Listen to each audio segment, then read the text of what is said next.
po ay nagkatipon. Okay, napungunahan na po tayo sa pananalangin. Ano po? At ito ka lang din po sa akin ay tungkol sa pananalangin. At ito po ay pananalangin ni Paul o Pauline prayer po, pattern. So, ibig sabihin, pattern, siya po yung gaya po natin para sa mga tamang paraan ng pananalangin. Although, ang Holy Spirit ay may kanya-kanyang conviction. Ang Holy Spirit ay mayroon po mga tinatawag nating mga paraan sa bawat isa. Depende po sa siguro, sa bawat isa sa atin na naglilingkod sa Diyos o nagpupuri sa Panginoon. Ano po?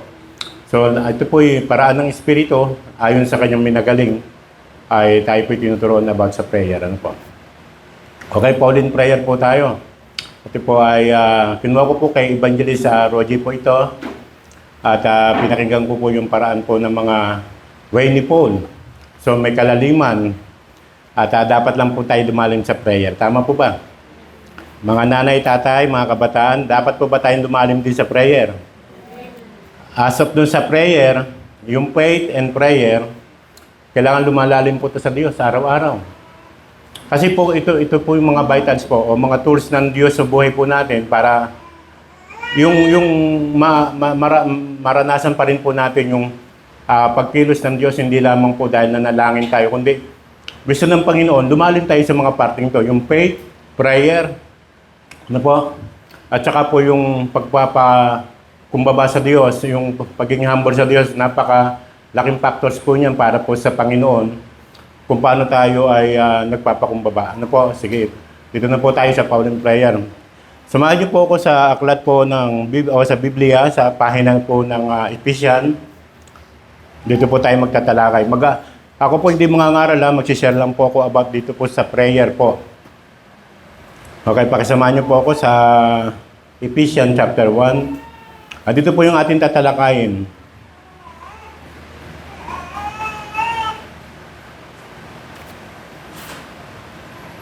Okay, andyan na po kayo? Okay, bago po tayo magsimula magbasa, inanyahan ko po tayo po sa sandali yumuko. Ako po yung mangunguna rin po sa pananalangin para po sa salita ng Diyos. Samahan niyo po akong pumikit at tayo po yung manalangin. Panginoon, salamat po Diyos sa pagkakataong binigay mo po sa amin na kami, Panginoon, ay muling makadako sa iglesyang ito at muling magtipon para po sa pagpupugay ng iyong pangalan sa araw ng bukas at maging sa aming pong devotion, Panginoon. Tulungan mo po kami na ano po yung mga ibig mo na pangunahin na dapat namin unahin sa aming mga buhay bilang mga mananampalataya ay siyang amin pong mabigyan ng tuon. Upang sa ganun, Panginoon, lahat kami, Panginoon, sa iglesyang ito ng SLBC ay makapagbigay po ng kapurihan sa iyong pangalan. Sa lahat ng aspeto, lalo na po sa pananalangin. Salamat po Diyos sa Espiritu nang tumutulong po sa amin upang kami makapanalangin ng tama, wasto, gaya ng sinasabi ni Pablo sa aklat ng Roma, chapter 8, Panginoon. Salamat po Diyos, Ikaw pong mahayag at magpakahayag sa aming kalagitnaan. Kami pong mga alipin mo, O Diyos, ay laging mababa, Ikaw mataas, at walang sino man dapat makita masentro, kundi Ikaw lamang aming Panginoong Hesus. Salamat po, Ama, buksan mo ang aming spiritual na pangunawa, mata ng aming mga puso, isipan sa oras po ito sa pangalan ni Jesus. Amen. Okay, chapter 1, verse 17. Sino po ang pwede pong magbasa po? Kahit naman siguro po, wala namang mic, okay naman. Rinig naman po siguro. Sino pwede pong lalaki? Pwede magbasa. Chapter 1, verse 17 lang po tayo. Dito po tayo kukuha ng pag-aaral po natin sa Pauline prayer pattern na tinatawag. Sino po ang pwede mag-volunteer? Ini sa mga lalaki po. Huwag po kayo mahiya. Nahiya na nga ako eh. Kaya nga binibigay ko sa inyo. Si JR, pwede makibasa? Salamat.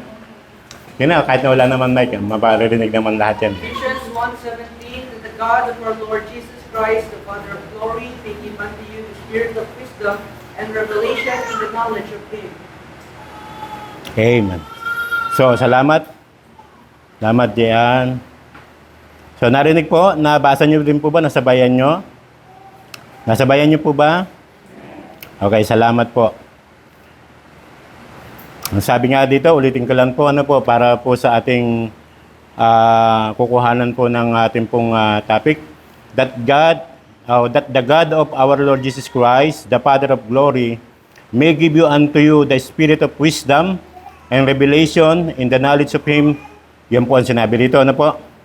At kung itutuloy ko po sa 18, the eyes of your understanding being enlightened, that ye may know what is the hope of His calling, and what the riches of the glory of His inheritance in the saint.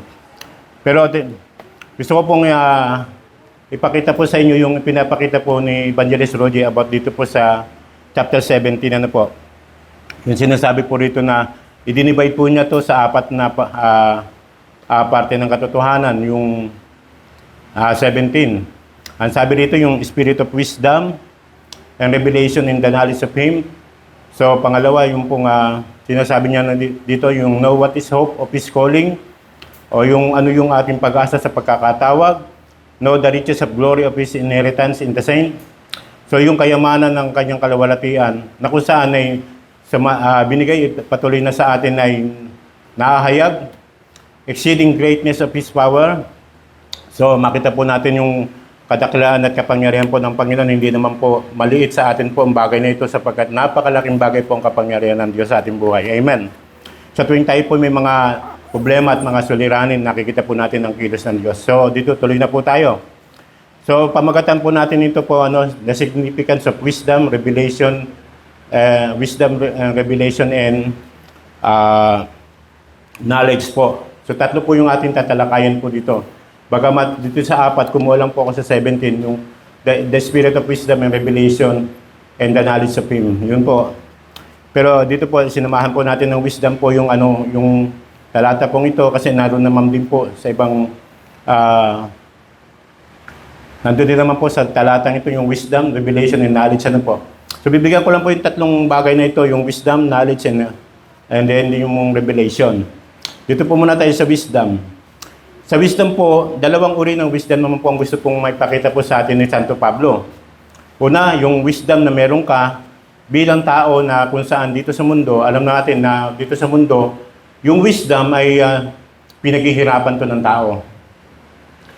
Nag-aaral ng tao, nagsisikap ang tao para maging tanyag, maging magaling sa kung ano man akademya meron sa tayong nais na mangyari sa ating buhay. At ito pong wisdom na ito, ang tinutukoy ni Pablo pa rin, ano po, sa kanyang banal na kasulatan dito po sa Corinthian, mamaya matatalakay po natin, na wisdom na kung saan sabi niya, hindi yun ang nais kong matutunan at patuloy na inyong ipo sa buhay ninyo, kundi yung wisdom na kung saan galing sa Diyos. Maging yung revelation ng Lord, kailangan maintindihan din natin to at saka yung tinatawag po nating knowledge ng Diyos.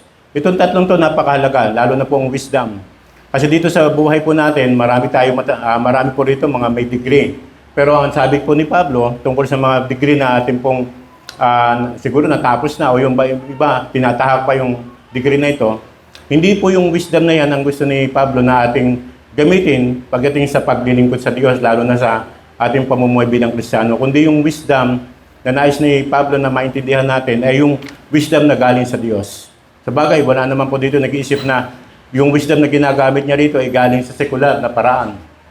Wala naman siguro po sa inyo na ginagamit yung galing niya para gamitin dito sa paglilingkod sa Diyos.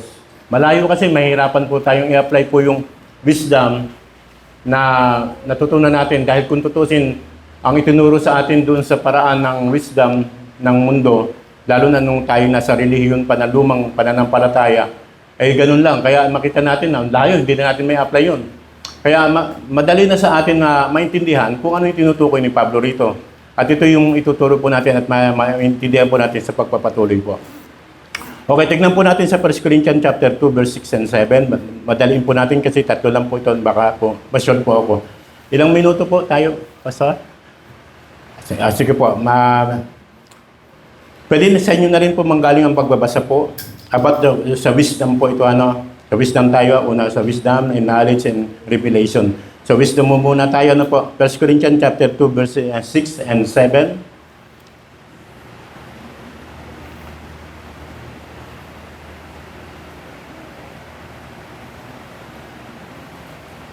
Gagamit na po ako ng pinagbabawal na technique kasi mahirap po sa akin yung mag-ano ng kaliwa eh. Puro kanan lang po ako, kaya pasensya na kayo pag, pag ginamit ko po yung pinagbabawal na technique ha. Okay, basahin ko na lang po dito. Sa Tagalog po ha, dito ko na lang po, babasahin po sa Tagalog. Gayunman, ay nangagsasalita kami ng karunungan sa may mga gulang. Yun po ang sabi ni Pablo ha. Sabi niya sa mga taga-Korinto, bagamat hindi na karunungan ng sanlibutan ito o ng mga may kapangyarihan sa sanlibutan ito, na ang mga ito'y nangauuwi sa wala. So pinapakita ni Pablo rito sa kanyang sulat, at maraming mga sulat po ni Pablo nagpapatunay na yung karunungan ng Diyos ay iba sa karunungan na meron tayo. Kaya nga ang gusto ni Pablo, mula doon sa karunungan meron tayo, makonvert ito doon sa karunungan na meron ang Espiritu. At kung paano mangyayari na ang Espiritong ito magmanifest sa atin para yung Espiritong ito ang magturo sa atin sa tamang paraan ng mga bagay na lalo na sa pananalangin. Kaya nga sabi ni Pablo, ay nagsasalita kami o nagtuturo sila na may karunungan sa may mga gulang. So dito po lahat mature na, maliban sa mga bata.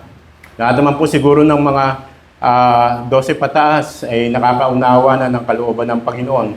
Bagamat masabi natin napakahalaga po ang pag-unlad sa espiritual. Ito po ang sabi ni Pablo ano po, gayunman ay nagsasalita kami ng may karunungan, kami ng karunungan sa mga may gulang. So kung nais po natin tayo ay dumalim pa, so doon tayo standby doon sa lugar na kung saan ay tinuturuan na tayo, kagaya po ni Pastor Josiah, tinuturuan na po tayo ng maraming bagay. Samot-samong makapagbibigay sa atin ng maturity, makakatulong po sa atin para umunlad pa yung ating mga bagay sa buhay na ginagawa, lalo na po sa mga pagkaunawa, paano ibahagi ang salita ng Diyos, manalangin.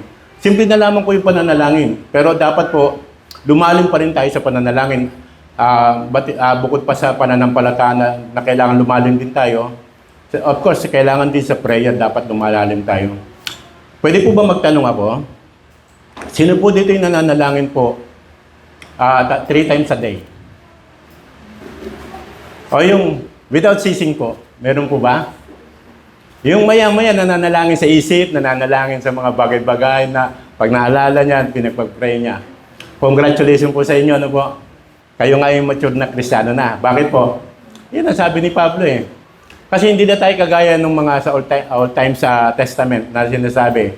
Ang paraan ng pananalangin nila umaga, tanghali, gabi.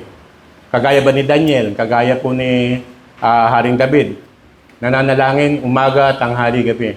Pero sa atin mga may espiritu ni Kristo, ang maganda, anumang oras tayo manalangin, pasok tayo sa presensya ng Lord. Bakit? Kasi kung saan ka naroon, nandun ang Diyos. At dahil nandun ang Diyos, naroon ang kalayaan. Malaya kang manalangin. Malaya kang manampalataya sa gagawin mo para sa Diyos. At lahat ng gagawin mo, basta may faith, ikalalawa natin ng Diyos. Amen? So, ibig sabihin, napakalaya at napakaganda po ng sitwasyon po natin. Kung ikukumpara sa Lumang Testamento, nabanggit po ito ni Pastor Roger. Ano nga bang pagkakaiba ng prayer noon sa prayer ngayon? At yung Espiritu noon at yung Espiritu ngayon. Sabi niya, ang layo. Di lalo ako na-excite. Ano kaya ibig sabihin? Yung Espiritu noon nawawala. Pero yung ngayon, pumuposes sa buhay natin. Ibig sabihin, tumira. Naninirahan. Sabi ko, sabagay, understood na natin yun. Pero ang napakalungkot pala, no? Pag nagkamali ka lang noon, kung hindi ka tanggalan bilang hari sa Diyos, pag nagkasala ka sa Espiritu ng Diyos, alisan ka ng Holy Spirit. Napakalupit, pero masasabi kong malupit dahil ganun ang dapat batayan ng Diyos no? Sa kanyang paraan noong unang panahon na kailangan sumunod ka talaga ng matindi. Pero ngayon, pagdating sa buhay pananampalataya natin mga Kristiyano, napaka-pabor po ng buhay natin kay Kristo. Bakit po? Pag hindi ka nanalangin, may kasalanan ka ba? Pag inutusan ka ba ng Diyos, gawin mo isang bagay, nakakasala ka ba kay Kristo? Ang layo eh. Kung titignan ko ngayon, ewan ko lang, lalo na sa mga kabataan, huwag kayong magagalit. Pag kinukonvict ba kayo i-share ang gospel, nahihiya ba kayo? Naisishare nyo ba? Hindi. Minsan hindi. Bakit? Nagagalit ba sa inyo si Kristo? Hindi. Noon, pagka hindi mo sinunod ang utos ng Panginoon sa pamagitan ng Espiritu niya, may problema tayo doon. Kaya napakapalad po natin. Pero huwag natin samantalahin na ang kapalaran natin ito kay Kristo dahil para gamitin yung kalayaan sa mga bagay na gusto ng katawan natin. Baka mamaya dinadala ka na nito sa pagiging humikigmig na Kristiyano o yung maligamgam na Kristiyano. Ingat ka po. Ingat tayo, lalo na kayong mga kabataan, makinig kayo. Hindi niyo po ba alam na yung pagiging mainit sa Panginoon ay bunga yan po yun ng masikasik ninyong pagsunod at pagtalima sa Word of God? Kapag dito pa lang sa pakikinig, hindi na kayo interesado, malamang na yung buhay nyo at lakad ninyo, gigiwang-giwang din yan, parang lasing din yan. Kaya kailangan makinig tayong mabuti, lalo ng kabataan. Ako, hindi ko binubuhat ang sarili ko. Gusto ko lang maintindihan yun nung kabataan ako, nung bago ako kay Kristo. Naintindihan ko na yung Word of God kailangan magmanifest sa buhay natin. Kaya sabi ko, kailangan natin itong sundin, kailangan natin itong gawin.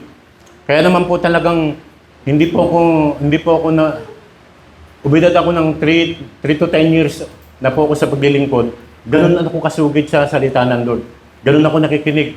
Kaya yung lakad ko sa buhay, sasabihin nila, ang aga-aga mo naging pastor, yung iba, bago maging pastor, ganito. Eh malay ko ba, basta sumunod lang ako sa Panginoon.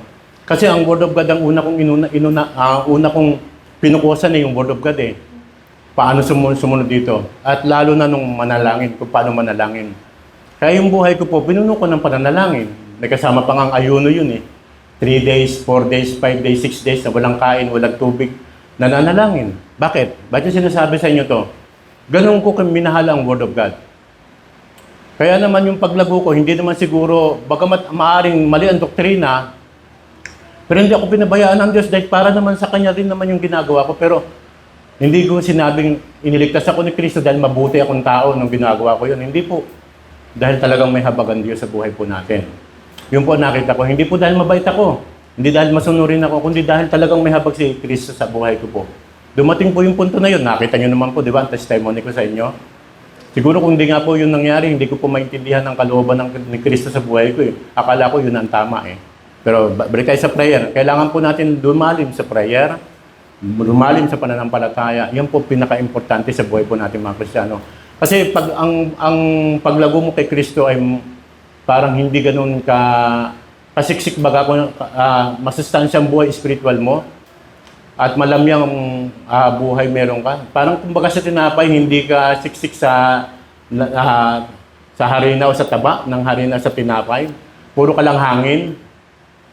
May problema tayo dun eh. Kaya mag-isip-isip tayo, lalo ng mga bata. Kung kayo lalakad din naman kay Kristo, kailangan lumakad na rin naman kayo ng nararapat. Ibig sabihin yung nararapat, ibig sabihin, seryoso na. Kasi minsan ka lang naging bata. Eh kung ako nga lang, babalikan ko yung nakaraan ko sa ginagawa ko, dito sa way na ito, babalikan ko uli eh. Nga lang, iba na yung buhay ko ngayon eh. Matanda na ako, lolo na nga ako. Pero binabalikan ko unti-unti yung mga ginawa ko sa nakaraan. Bakit? Ang sarap mahalin si Kristo sa pananalangin. Tandaan niyo po ha, sinasabi ko po, masarap mahalin si Kristo sa pananalangin. Bakit po? Dahil once na nanalangin ka, makikita mo naman yung ano ng Diyos eh. Paghipo ng Diyos sa mga panalangin mo, paggalaw ng Diyos sa panalangin mo. Hindi ka pababayaan ng Diyos, hindi niya salingin yung mga bagay na pinapanalangin mo kasi alam niyang ginagawa mo ang kalooban niya eh. Pero kung parang tayong tinapay na puro hangin lang, hindi tayo siksik sa mga bagay ng Diyos, mahirapan tayo eh. Baka ang paglago ninyo after pa ng 20 years, ang hirap nun. Kailangan nyo yung uriin ng inyong mga sarili na ito bang taon na ito ng 2026, gano'n na ba ako lumalago sa Panginoon? Dapat mayroon kayong mga ganun measurement sa sarili o pag-check nyo sa inyong sarili. Di ba sinabi ni Pablo sa 2 Corinthians yan? I-check nyo ang inyong pananampalataya. Baka mamaya sa bandang huli eh, yung pala naman, ampaw naman pala yan. Sandaling pagsubok, nagtatampo ka na. Panginoon, di ba pinag-pray ko naman sa iyo, tatay ko, huwag mamatay. Ba't namatay? Ganyan na tayo, uga-attitude na natin yan. Bakit? Kasi malamya nga yung faith natin, ampaw eh. Pero kung kahit manalangin ka hindi, o manalangin ka, tapos walang nangyaring tugon, ito lang lagi na sa bukang bibig mo, purihin ka pa rin, O Diyos, sa ginagawa mo sa buhay namin. Yan ang mga matured at nagmamatured. Bakit? Kasi hindi naman kailangan mag-mature ka dahil sa tagal mo sa simbahan eh. At tandaan po natin, tulong ang simbahan. Pero tandaan niyo po, pag sa labas ng bahay na, sa labas na ng church, doon po nalilinang yung mga bagay na naintindihan natin dito sa simbahan. Yung faith, yung prayer, at yung iba pa, hindi naman po nalilinang dito lang yan eh. Nauhubog po yan sa labas.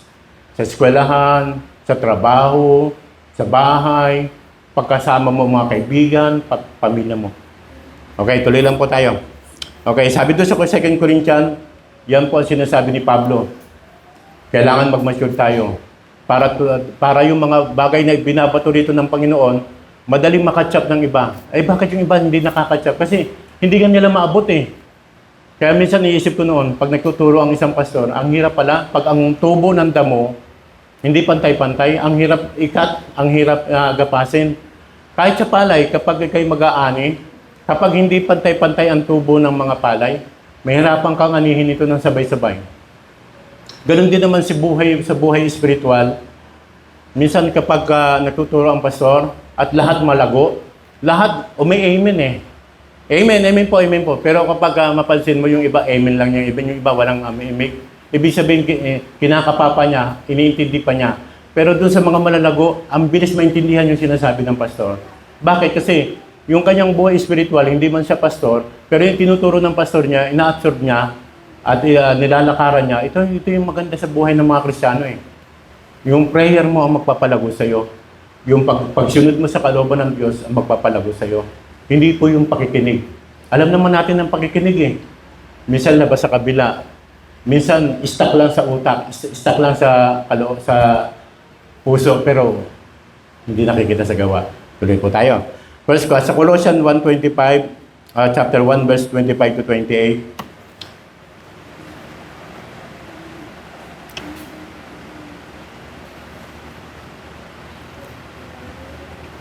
Okay, sa Colossians po tayo, chapter 1, 25, 28.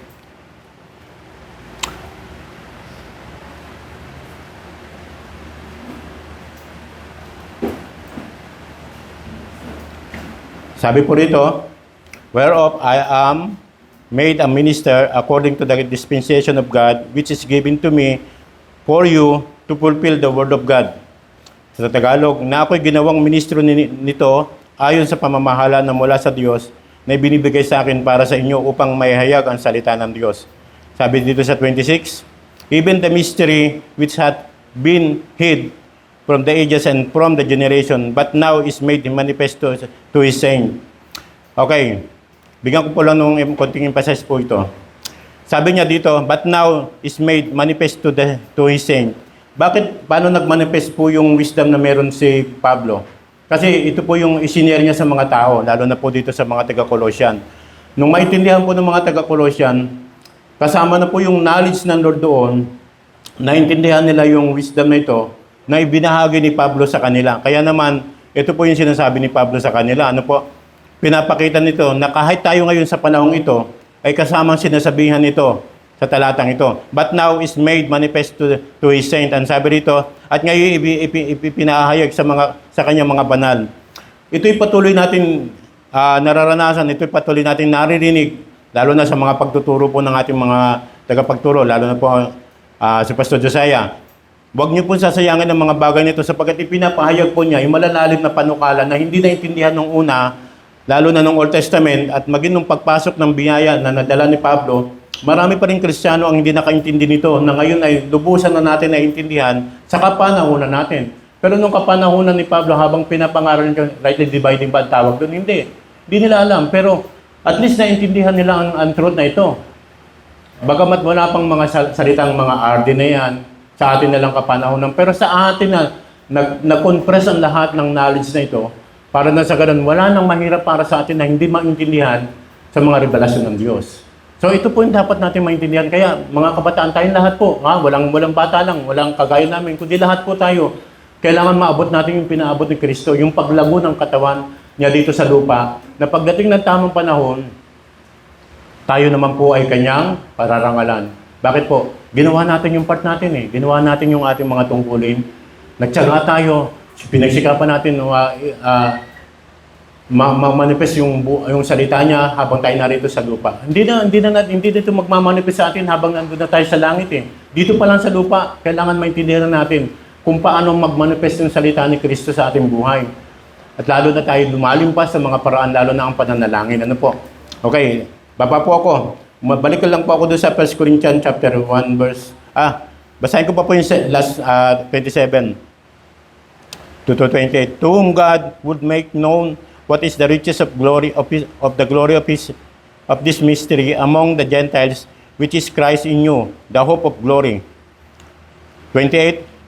Whom we preach, warning every man and teaching every man in all wisdom. Yan po sabi ni Pablo, pakinggan niyo po yung wisdom, that we may present every man perfect in Christ Jesus. So, ibig sabihin na yung wisdom ang magdadala sa iyo sa tinatawag natin pagiging perfecto kay Kristo. Huwag na yung babaliwalay ng wisdom. Pero tandaan niyo po yung wisdom na binanggit ko kanina, hindi yun yung wisdom na sinasabi ni Pablo. Kailangan yung wisdom na meron ka, ibaba mo para kay Kristo. At yung wisdom ni Kristo, yun ang kunin mo. Yun ang kailangan mag-take over ng buhay mo, magdala sa buhay mo ngayon. Kasi kung yung wisdom natin sa nakaraan na magdadala sa iyo, banda muli, baka pwede ka magpalalo. Ingatan po natin to. Kasi ang pagpapalalo, yan po ang hindi nawawala pagdating sa kingdom of God. Dito sa kaharian, dito sa lupa, yan po ay talagang napakaano po niyan. Napakadaling gamitin ng kaaway po ang karunungan na yan. Kung hindi po tayo mananatiling tapat do sa bagay na dapat natin maintindihan para kay Kristo. Na ang lahat na meron tayo dito sa lupa, wala pong hindi dahil kay Kristo. Lahat po na yan ay dahil kay Kristo. Kaya kung sasabihin mo, matalino kasi ako talaga sa eskwelahan O sabihin na natin, matalino ka, tama yan, maganda yan, pero huwag mong dalhin yan pagdating kay Kristo. Kasi yung kay Kristo, yung knowledge na meron ka, gusto ni Kristo gamitin yan. Ang problema, kailangan ibaba mo ang sarili mo at hayaan mo ang wisdom ni Kristo ang maghari sa buhay mo. Ibig sabihin, magpakalalim ka para kay Kristo sa mga paraan na spiritual, lalo na sa mga ganitong bagay, lalo na tinatalakay po natin about sa prayer. Na ang panalangin mo ay hindi na kagaya ng mga panalangin ng mga Pariseo. Na instant lang. Tandaan po natin, tayo nagde-depend sa mga conviction ng Holy Spirit at yung mga bine-maintain natin, prayer natin, yun po yung ginagabayan nandun sa ating buhay. Kasi naniniwala naman po ako na yung prayer po na meron tayo, isa pong makapangyarihan yan para sa atin. Nga lang, depende po yan sa bawat isa kung gaano mo pinahalagahan ang prayer life mo. Na ito ba'y talagang ginagamit ng Diyos para makita mo ang kapangyarihan niya?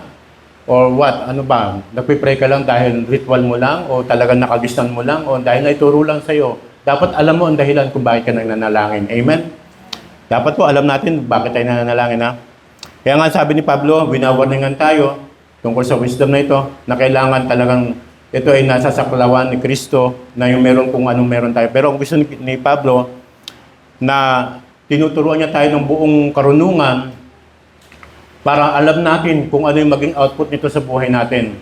At dadalhin tayo lahat nito, walang iba kundi ang pagpapakababa kay Kristo. Amen? Itong wisdom magdadala sa iyo sa pagpapakababa, hindi po sa pagmamataas. Kung sasabihin mo sa kapwa mo na mas magaling ako dito, may naabot ako kaysa dito, tama. Pero wag mo ipagyayabang yan sa kanila sapagkat ito'y hindi kalooban ng Diyos. Ang kalooban ni Kristo, lahat tayo sabay-sabay na umunlad kay Kristo, tamasahin yung mga ibig ng Diyos na mararanasan natin ng mga biyaya niya sa pamagitan ng mga pagpapalang espiritual. Doon tayo magninang, doon tayo mamuhay, dumakad at manatili sa mga biyaya na kay Kristo Jesus. Hindi doon sa mga, dahil magaling ako kaya ako nagagawang manalangin. Naalala ko yung mga kasama ko noon Kung hindi ako nanalangin sa inyo, kawawa kayo. Wow, nanginginig ako ngayon Kung maalala ko, akala ko tama yun Opo, akala ko tama yun. Kung wala kami, hindi kayo maliligtas. Grabe, akala ko tama yun. Pero ngayon ko naintindihan, nakakatakot pala yun. Nakakatakot. Pero salamat, dahil lahat ng yun ay inayos ng Lord sa buhay namin mag-asawa. Okay, tuloy po tayo. Kaya nga sabi ni Pablo dito sa Colossians chapter 4 verse 5, lalaktawan ko na po kasi medyo lang po ako binigyan ni Pastora na po. Sabi rito, walk in wisdom. Yan po ang sabi rito, toward them that are without redeeming in the time. O magsilakad kayo na may karunungan sa nasa labas na inyong samantalahin ang panahon. Kaya nga sabi dito ni Pablo, walk in wisdom. Saan? Tandaan po natin mga minamahal, hindi ka nga nakapag-share ng gospel. Pero kung ikaw ay isang dahilan para ang mga kapatiran at ang mga mangangaral ay makapangaral dahil sa pag-i-intercede mo sa kanila, part ka na rin sa ginagawa nila. Bakit? Kasi yun ang inyong intensyon, ang may pangaral ng salita ni Kristo, maraming maligtas araw-araw. Tandaan mo, hindi ka man nakapag-share, pero kung ikaw ay nag-i-intercede sa mga mangangaral dito, wow, purihin ng Diyos. Ikaw ay meron ding parte sa ginagawa ng Panginoon at pagpapala ng Diyos sa mga nangangaral. Tandaan po ninyo, huwag niyo sabihin na, ay, pag minsan lang, pastor, ako nakapag-pray, pag naalala ko lang, pastor, tsaka lang ako nakapag-pray. So, ibig sabihin ng Espiritu ni Kristo pala, hindi lang pala tagapagpaalala, pag naalala. Iba po yun, ha? Yung naalala mo at talagang inaalala mo kasi doon sa pinaalalahanan ka, ha? Medyo kailangan ayusin natin yung ating sarili kapag pinaalalahanan ka pa. Sis, nag-pray ka ba? Ay, kahapon, isang beses lang eh.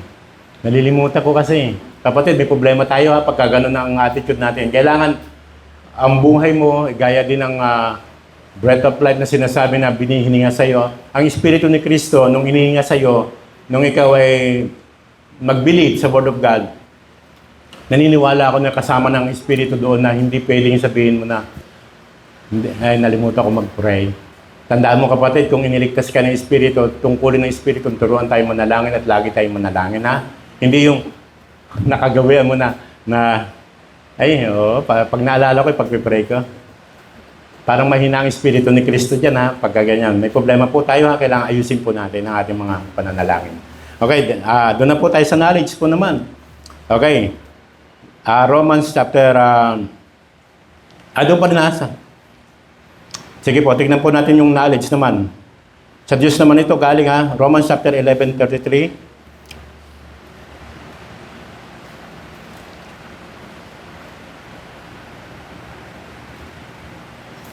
Okay, tignan natin po yung knowledge ng Lord.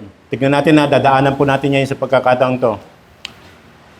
Ang sabi dyan, the deep of the riches both of the wisdom and knowledge of God. Sa Diyos po ito, ha? Yung knowledge po ito ng Diyos. How unsearchable are His judgments and His ways past finding out. Sabi dito sa Tagalog, kalaliman ng kayamanan ng karunungan at ng kaalaman ng Diyos. Di manting ka lang mga hatol niya at hindi malirip na kanyang mga daan. Wala talagang makakaunawa, lalo na pagdating sa pagkilos ng Espiritu ni Kristo. Kapag ang isang Kristiyanong karnal, mapapansin natin pag karnal tayo, yung binanggit ko kanina about do sa prayer, na minsan ka lang makapag-pray, ibig sabihin mayroon pang something sa puso mo na kailangan maayos. Kailangan maayos mo sapagkat wala ngang nakakaunawa sa paraan ng Diyos. Pero ang Espiritu ni Kristo nasa bawat isa na po sa atin. At ito ang trabaho po niya, turuan tayong lumalim sa pananalangin. Kasi hindi lang po ang prayer ang kailangan po natin. Pero ang prayer po ang magdadala sa iyo para mapuno ka ng mga bagay sangkap. Nagsisimula lamang po yan sa prayer. Pag wala kang prayer, paano mo maintindihan ang mga bagay-bagay pa ng Diyos sa ibang paraan? Kung yung mismong prayer nga na buhay para dapat sa iyo. Kasi kung sinasabi natin, kung ginagamit natin minsan yung Matthew chapter 4 na hindi lang tayo sa tinapay na bubuhay, dapat maintindihan mo na ang Espiritong nasa iyo, buhay yan. At hindi yan magtuturo sa iyo ng mga bagay para tamarin ka at mawalan ka ng panahon sa mga bagay na espiritual. Kung ganun yung kondisyon mo, may problema tayo dun sa ganun. Kung halimbawa ang prayer life mo, nalilimutan mo, buhay mo yan eh. At ang Espiritu ng Diyos na nasa iyo, nasa akin, ay buhay yan. At ang tinuturo niyan, pawang bagay na gusto niya. Ang problema lang, handa ba yung physical mo sumunod sa spiritual na paraan ng Diyos? O baka nananaig o masabi natin, nahihila tayo ng laman. Kapatid, may problema ha, paalala ko lang po, may problema tayo pagka ganun. Na yung prayer life natin kapag nagkakaproblema, lalo na kapag ang galawan ng Espiritu ang pag-uusapan, may problema tayo dun eh. Ang Espiritu hindi pwede magturo sa iyo at mag-udyok sa iyo dahil lamang gusto niya. Hindi, talagang yun ang dapat mong gawin. Kasi makakabuti yan sa iyo. Alam niyang mahina ka sa faith, mahina ka sa prayer, kaya lalo kanyang uudyukan na gawin yung mga bagay-bagay na ito para lumago ka. Kasi marami ka pang dapat paghandaan para lumago ka sa buhay Kristiyano. At ito ang mga vital para maintindihan mo Prayer lang ang paraan ng Diyos para maintindihan mo ang lahat, samot-samong mga bagay na spiritual na ginagawa ng Panginoon. Naintindihan mo ba ito sa eskwelahan? Hindi, dahil bihira itong ituro sa eskwelahan. Dito mo lang maintindihan yan sa simbahan. Eh, ang problema nga, baka pagdating dito, present nga ang katawan mo, absent naman ang isipan mo. O maaaring present ang physical mo, present din ang isipan mo, pero yung puso mo, ang problema, tulog. So, ang daming problema nga natin kung tutuusin, dapat naintindihan natin yun eh. Baka mamaya nga, andito ka nga, nagpupuri ka nga, umaawit ka, pero malayo ang puso mo. Dahil bakit? Meron ng parang nangangalay na sa mga paglilingkod na parang nangingimagod na tayo. May problema na tayo doon. Ibig sabihin, hindi gawain ng Espiritu ni Kristo yan. Ang gawain ni Kristo, palagi tayong, anong tawag dito? Yung, parang, ano po tawag po dito, Pastor? Yung panloob ng pagkatao mo, laging gisingin, laging i-push sa mga bagay na nais niya. Ay, ang problema, pag yung physical mo ang pinangingibabaw mo, tandaan mo kapatid may problema talaga tayo doon. Pero honest lang po, nananalangin po ba lahat ang narito, lalo na mga bata? Tanong ko po sa lahat. Hindi ako nangahamon Hindi ko po kayo nahamon sa panalangin, pero gusto ko lang po maintindihan ninyo kung gaano kahalaga ang pananalangin. Sayang naman po ang pagtatalakay natin sa buhay po ni Paul kung paano niya tinuruan ng mga Kristiyano. At saka mapapansin niyo mamaya yung kaibahan ng prayer noon kaysa sa prayer po natin ngayon. So tandaan po mga kabataan, ito hamon ko lang po. Kung hindi po natin ito papansinin, bibigyan ng pansin, tandaan mo, para mo na rin neglect yung paglago mo sa buhay spiritual. 2006 ngayon, kung aabot ka pa ng 2030 o 35, kapatid, tingin mo mula ngayon, malago ka na pagdating doon? Kung ganyan pa rin ang attitude natin sa ating sarili, na yung espiritu, wala tayong pakialam kung anong conviction nito sa iyo, ay may problema talaga tayo doon. Kapatid, hindi po ang espiritu magtuturo sa iyo para lalo kang manghimagot. Hindi po gawain ng espiritu yan. Ang panghihimagot ay trabaho po yan ng kaaway. Isipin mo kapag nanghihimagot ka sa mga bagay na gawain para sa Diyos, lalo ng pananalangin, may problema.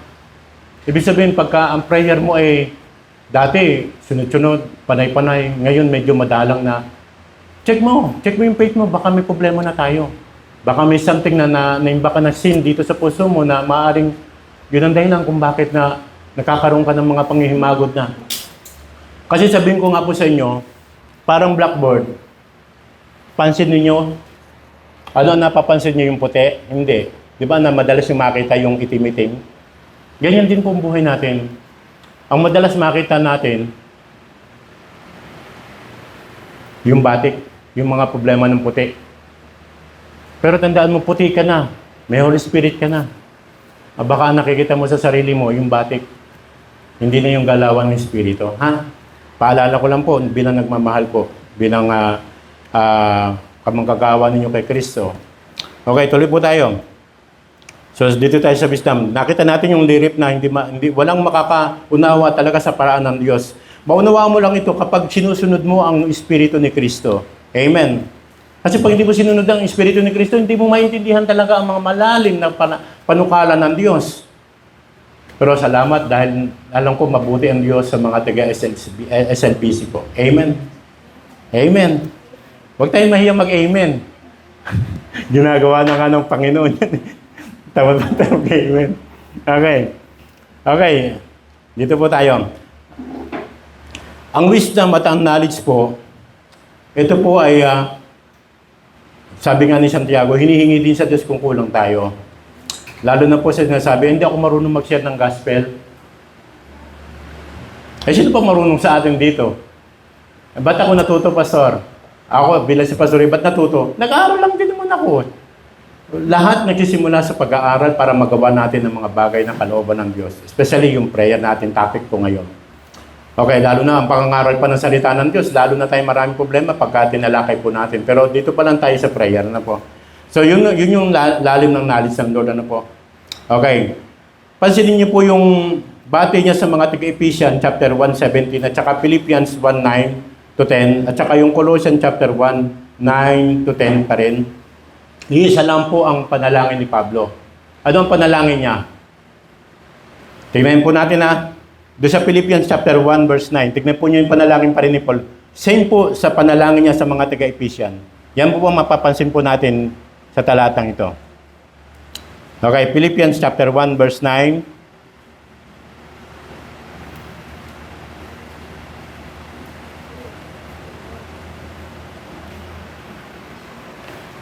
Sabi niya dito, and this I pray, and this I pray, that your love may abound yet more and more in knowledge and in all judgment, that ye may approve the things that are excellent, that ye may be sincere and without offense till the day of Christ. Yan po sabi po niya sa sa mga taga-Philippians. Ano po? Tingnan po natin sa Colossian pa. Punta lang tayo sandali sa Colossian. The same po yung mga panalangin po ni Pablo po para po sa mga Kristiyanong ito. Colossians chapter 1, 9 to 10 pa rin. Ano po? For this cause, we also since that the day we heard it, do not cease to pray for you, and to desire that ye might be filled with the knowledge of His will in all wisdom and spiritual understanding. Yan po ang sabi niya, gaya ng sinabi niya rin to sa mga taga-Ephesians, at saka Philippians. That ye might walk worthy of the Lord unto all pleasing, being fruitful in every good work, and increasing in the knowledge of God. Yan po ang sabi ni Pablo. Si Pablo po may sabi sa mga Ephesians, Philippians, and Colossians. Okay, papansin niyo rin po, meron gusto lang ako ipapansin sa inyo pagkakataon to. Dito po naman sa Romans chapter, bigyan natin itong pansin lang po Romans chapter 15, 14.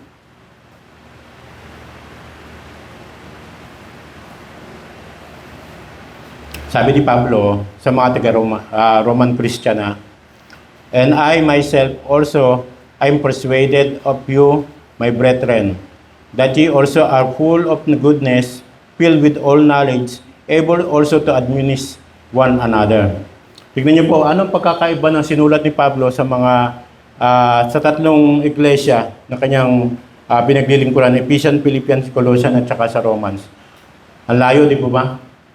Hindi ito ang panalangin ni Pablo para sa mga mga Roma o sa mga Kristiyano sa Roma.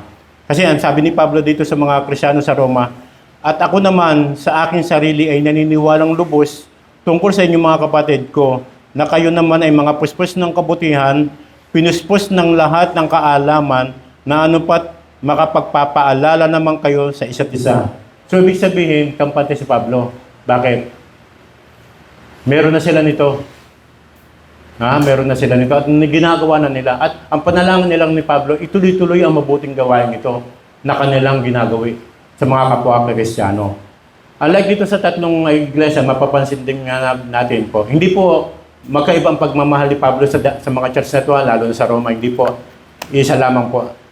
Ang gusto ko lang po may paabot sa inyo ay yung way ng prayer ni Paul sa tatlong iglesia compared doon sa Roma. Papansinin niyo sa tatlo, puro palaging ang panalangin niya ay ganito. Ngayon, ano po ang panalangin niya yun? Pastor, pray po yung aking sipon.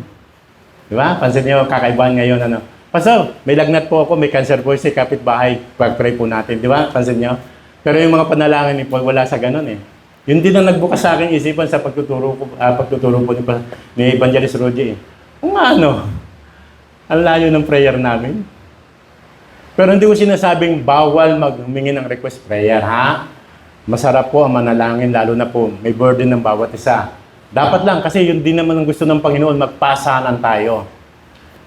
Noon, wala tayong mapapansin na prayer po ni Paul na, sige, papanalangin ko ang sipon ni cancer ni ganito, ni sister, ni brother. Walang ganun, mapapansin mo. Puro spiritual ang kanyang ipinapanalangin. Paglago, paglalim, pag-abot sa wisdom ni Kristo, knowledge ni Kristo. Wow, ano po, di ba? Pansinin ninyo. Sabi ko, wow, talagang naman, iba talaga, Iba yung revelation ng Lord sa mga talagang nasa truth. Kaya kahit ako na-amiss ako habang pinapakinggan ko po yung teaching po ni Evangelist Roger. Yung nga lang kay Pastor Josiah, malalim na eh. Sabi ko, grabe talaga mga at sa akin po, ang tawag ko dito, revelasyon ng Diyos sa kanila. Paano maghayag ng salita ng Lord.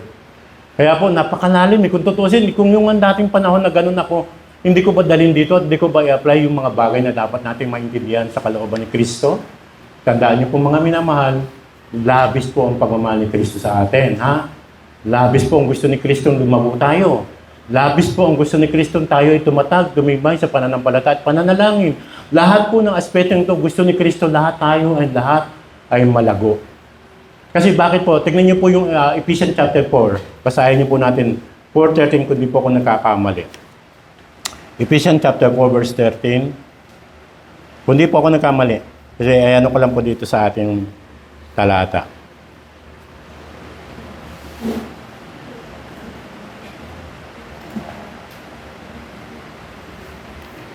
Pwede po ba sa inyo po manggaling? Si G na naman yata. G, kasi magaling si G magbasa eh. G, pwede ba? Isuyo lang nga si Pastora. Salamat. Ephesians 4:13. Ephesians 4:13. Till we all come in the unity of the faith and of the knowledge of the Son of God unto the perfect man, unto the measure of the stature of the fullness of Christ. Amen. Yan po ang gusto natin, ang gusto ko ni Kristo sa atin, maabot natin itong unity na to. Dumago tayo lahat. Hindi lang po sila noon, kundi hanggang ngayon, kailangan dumago po tayo. Maabot din natin yung pinaabot ni Pablo sa mga Kristiyano po nung unang panahon hanggang sa panahon po natin. Maabot natin ito. Standard po kasi ito eh. Na till we'll all come in the unity of faith. Kasi marami pa ngayon, kagaya nga po, sabi ko nga, bad hindi kami tinawag kaagad dito sa rightly dividing. Hindi na kami nag-journey pa doon sa mga doktrina. Pero yun po ang kalooban ng Lord eh. At least nagpapasalamat kami, hindi kami nahuli. Na yung pagkakasakit ko ng stroke, hindi kinatuloy ko ng buhay ko dahil binigyan pa ako ng pagkakataon. Salamat po sa Diyos. At okay, sabi niya rito, maabot po ng bawat isa o ng lahat ang pagkakasya ng pananampalataya, pagkakilala sa anak ng Diyos hanggang sa lubos ng paglaki ng tao hanggang sa sukat ng pangangatawan ng kapuspusan ni Kristo. So ang ganda po pala ng disenyo ni Kristo sa katawan nito. Tayo po sa atin na tinatawag. Sila na mga nauna at tayo pong mga nahuli sa kapanahon ng ito. Nais po niya na talagang maabot natin bawat isa po yung ganitong uri ng pananampalataya. Yun ang pagkakaisa sa pananampalataya at yung ibig sabihin, kung ano ang kapuspusan nila Pablo, siya din dapat kapuspusan po natin ngayon. Although wala nga mga hiling-hiling na yan.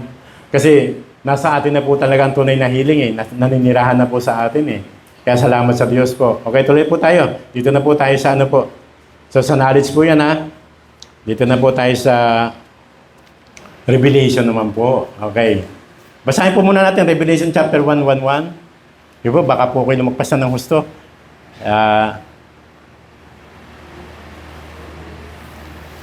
Pangatlo po ha, mula wisdom, knowledge, and then Revelation naman po tayo. Revelation chapter 1 verse 1.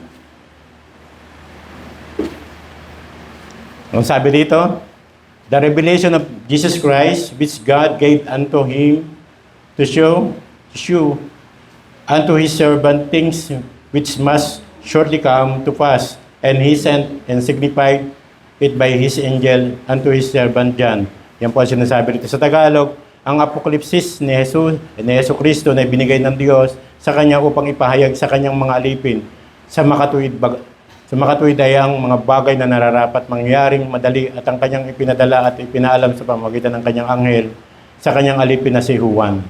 So, Revelation tayo. Romans chapter 16:25. Romans 16:25 po tayo. Dito po ako na-bless nung marinig ko po ito kay kay Evangelist eh.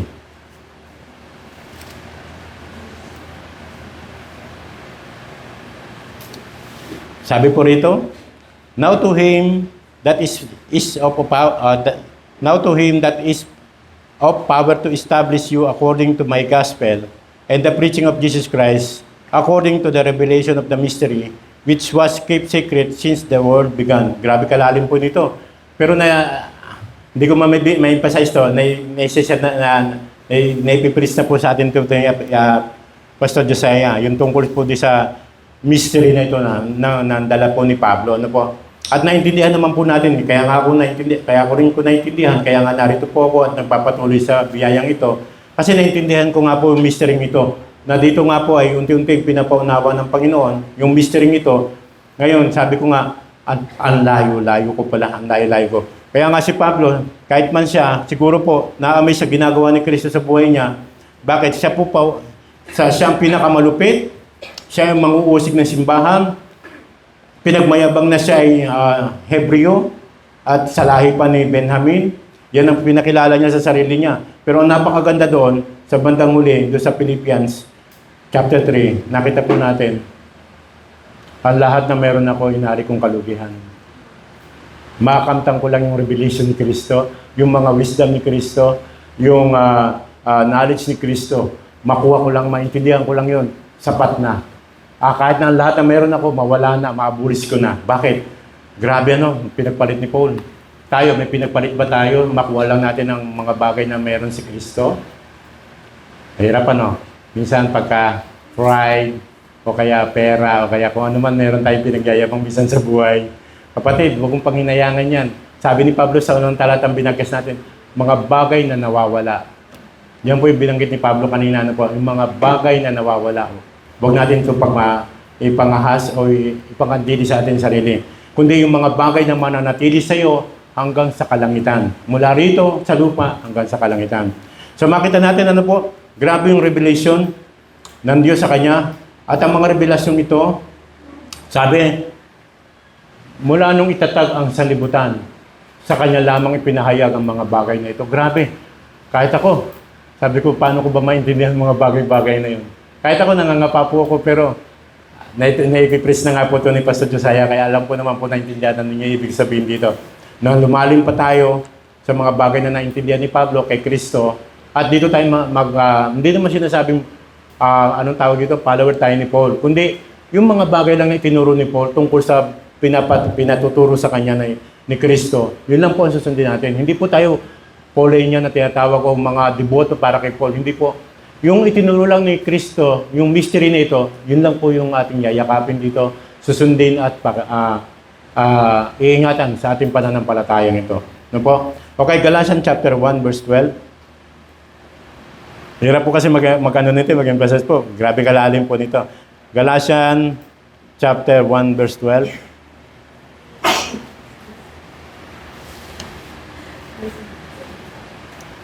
Kaya nga ang revelasyon ito, tandaan po, kahit si Pablo, sinabi niya po rito, Galatians chapter 1 verse 12, For I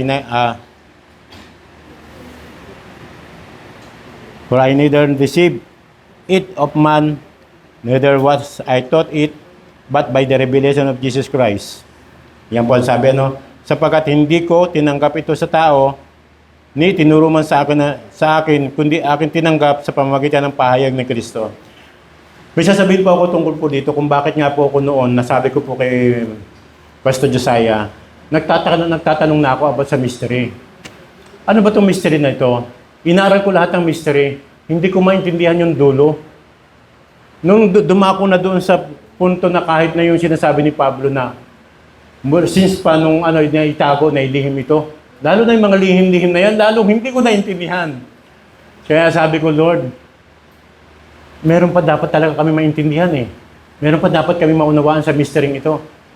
At yung mystery na alam namin, yun akala ko, yun yung parang ng pagtuturo nga, yung belief namin. Yung akala ko, yun na yung mystery. Yung pala, mas malalim pa. Kaya salamat po sa Diyos. Bakit po? Isa ako sa nakaunawa po sa mystery ito na naintindihan ni Paul. Kaya salamat po sa iglesia ito, sa buhay po ng mga lingkod ng Lord. Dahil kung hindi po, sa truth na ito, baka lingaw-lingaw pa rin ako ngayon. O ligaw-ligaw pa rin po kami ngayon. Saka paniniwala kung ano yung mga dapat paniwalaan sa Biblia. Ngayon, sakto po. Ibig sabihin, tama po na ito ang aming naintindihan ngayon. Yan po yung totoong mystery po talaga na ngayon ay hindi na mystery sa atin. Bakit? Kasi nagmamanifest na po siya sa buhay natin. At ang mystery ito, una si Kristo. Amen? At yung mga bagay na nais ni Kristo, lalo na sa church. Di ba? Yun po yun Mga mystery po ito Pero bahagya lang po pagkakaintindi ko pa dahil nag-aaral pa po ako. Pero salamat dahil willing na po ako talagang aralin yung mga bagay nito kasi gusto ko lang po lumalim para meron din po ako ibahagi sa tao. Amen? Okay, so dito po tayo sa Ephesians Galatians 2 verse 2. Basahin niyo po, may mga revelation dyan ha. Kagaya din dito po, may revelation din. And I went up by revelation and communicated unto them that gospel which I preach among the Gentiles, but privately to them which were of reputation, lest by any means I should run or had run in vain. Dito, alam ko pong naintindihan po ni Pastor Josiah ang bagay nito, pero ito lang po yung akin naintindihan dito. Sabi niya rito, at ako'y umahon dahil sa pahayag, meaning yung revelation. Ibig sabihin, umahon, maaring ginawa niya ang bagay na pinagagawa sa kanya o sumuong siya, no? At dahil sa revelation, sa revelasyong ito. At isinaysay ko sa harapan nila ang ebanghelyo na aking ipinangaral sa gitna ng mga hentil, datapwat sa harapan ng mga dangal ay sa lihim. Dito, bagya lang ang pagkakaintindi ko. Ang ibig sabihin sa may mga dangal, nangaral din po sa mga taong masasabi natin may mga sinasabing tao, hindi lang siguro mayaman to, kundi mga pamunuang mga tao rin to, no? Nasa pamunuan din po ito. Sa kanila nangangaral po si Pablo ng lihim, pero sa mga hentil ay hayagan sinasabi niya ang tungkol kay Kristo. Dahil diyan naman po siya talaga tinalaga ni Kristo. Okay, baka sa anumang paraan ako'y tatakbo o tumakbo ng walang kabuluhan, baka mawalan ng bunga yung ginawa niya. Hindi sa hentil, kundi doon sa mga taong nais din niya maakay kay Kristo. Yun lang po pagkaintindi ko doon, kapiraso lang po. Yun lang po pagkaintindi ko. Okay, punta na po tayo Ephesians chapter 3. Balik lang po tayo sa Ephesians kasi andito lang po umiikot po yung ating tinatalakay about sa prayer. Pero sa prayer, sa Revelation na po tayo dumakwa. Chapter 3, verse 3. How that by revelation He made known unto me the mystery. Yan po sabi ni Pablo. As I wrote afore in few words. Kung paano sa pahayag ay pinakilala sa akin ang hiwaga, gaya na sinulat ko ng una sa ilang mga salita. Dito mas malalim naman din lang para sa akin to. Pero siguro naintindihan nyo na ibig sabihin, kung paano sa pahayag o yung revelasyon ay ipinakilala sa akin ang hiwaga. So, tandaan po natin, yung hiwagang ito, hindi na nga po ito tago sa atin ngayon. Dahil maliwanag po na ipinituro na po dito sa church ang mystery. At mga bata, matanong ko nga ulit, pasensya na po ha. Mga bata, naintindihan niyo po ba yung mystery ni Christ? Mga bata? O hindi pa? Makinig lang ha. Kasi kailangan nyo, kasi yan ang pasimula ng pagtatanim po sa puso ninyo para lalo nyo maintindihan si Kristo at lalo nyo maintindihan, maunawaan ang kaparaanan ni Kristo sa inyong buhay. Kasi tandaan nyo mga bata, sa inyo nagsisimula ang pag-asa nating mga Kristiyano para sa susunod na panahon, kung mawalaman kami, kayo ang papalit sa pwesto namin at gagampan ng aming mga tungkulin. Kaya kailangan maintindihan nyo na ang mystery na ngayon pa lamang kahit bata kayo, may malalim na kayong ugnayan sa mystery ito na ngayon ay hindi na maaaring dingit sa inyo sapagkat ipinunawa na ito ni Santo Pablo sa pamamagitan din po ng kapanahunan natin ng ating mga pastor. Ano po? Sa makinig lang mabuti, unawain mabuti para mas marami tayong magawa para kay Kristo. Okay, lalo na po sa pananalangin. Okay, Ephesians chapter 3 verse ito 9 pa pala to. Hanggang 9 po pala. Whereby when you read, ye may not understand my knowledge in the mystery of Christ, which in other ages was not made known unto the sons of men, as it is now revealed unto his holy apostle and prophets by the Spirit, that the Gentiles should be fellow heirs, and of the same body, and partakers of his promise in Christ by the gospel, whereof I was made a minister according to the gift of the grace of God given unto me by the effectual working of His power. 8. Unto me, who am less than the least of all saints, is this grace given, that I should preach among the Gentiles the unsearchable riches of Christ, and to make all men see what is the fellowship of the mystery, which from the beginning of the world hath been hid in God, who created all things by Jesus Christ. So, tandaan po natin, wag lang tayong mga bata, lalo na mga kabataan, wag lang po kayo pag narinig nyo lang po yung tungkol kay Kristo o yung pangalan ni Kristo, sapat na. Kailangan maintindihan nyo yung ginawa ni Kristo. Maintindihan natin yung mga bagay na tinuturo ni Kristo through Paul, especially ang pananalangin. Na huwag tayong manalangin walang patid, yan ang sinabi sa Thessalonian. Kaya nga po, napakapalad po natin sa kapanahunan natin na tayo nakapanalangin kahit saan man dako. Hindi na yung mayroon tayong mga parang tawag dito, magpe-pray na ako. Magpe-pray na ako. Hindi po, dito anumang oras, saan man dako naroon ka, makapananalangin ka. Sapagkat sabi dito sinabi nga, dahil ang Espiritu ni Kristo nasa iyo, malaya kang gawin ng mga bagay na ikaluluwalhati ng Diyos. Hindi yung ikaluluwalhati ng katawan mo, ha? Yung masisiyahan ng laman mo, hindi. Kundi yung ikaluluwalhati ni Kristo. So maraming salamat po sa hapong ito. At pasensya na po, medyo malalim po yung bagay na mystery, pero bahala na po kayo, magpatuloy lang po tayo makinig po sa mga apat dito sa mystery po. Dahil naniniwala naman ako mystery, hindi na mystery po yan. At yung para sa akin, ang mystery nito, tapos na. Bakit? Naintindihan ko na yung mga nais ni Kristo. Kaya nga po, pagsaluhan po natin mamuhay sa biyaya ni Kristo, biyaya na kung saan na naghahari at patuloy na sumasagana po sa ating buhay dito sa iglesia ito.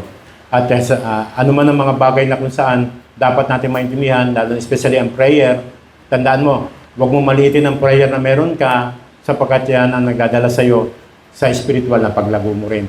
Huwag mo lang sabihin na lumalago ka dahil umaatin ka. Marami nang gumagawa niyan, atin ng atin. Pero ibang lumalago. Ha? Kaya paalala ko lang po, mga minamahal, bilang minamahal tayo ni Kristo, lumago tayo kay Kristo sa paraan na nais niya. Hindi yung sa paraan ko, paraan nyo, paraan natin, kundi paraan ni Kristo. Kaya ang lahat para sa kay Kristong kalawalatian, ang masentro, dapat lamang po, kasi yun naman ang gusto talaga ng Panginoon, na siya lang ang masentro sa buhay ng bawat isa. Sabi nga niya, more of you, less of me, or less of us. Kasi wala naman talaga tayo eh. Kung tutusin, kung hindi kumili si Kristo, hindi kumuha si Kristo, wala tayo. Meron ka talino, salamat dahil binigyan ka ng talino. Ako wala akong talino mula sa sekular. Meron lang ako, yung mga bagay-bagay na konting alam ko. Pero hindi ko may pangasong bakit, konting nga lang eh. Pero kayo, pag malaki ang may papangas nyo, kapatid, pakababa ka lang kay Kristo dahil gagamitin ka ni Kristo para sa mas maunlad na paghahayag ng salita ni Kristo, lalo na, especially sa pananalangin. So, sa Diyos po lahat ng papuri, pensya na po. Medyo, hindi ko lang ano yung aking pag-share po. Share lang po ako, hindi po ako nangaral na po. Nagpaalala po bilang kapatid kay Kristo. To God be the glory po. Sige po ang ating pumahal na pastor.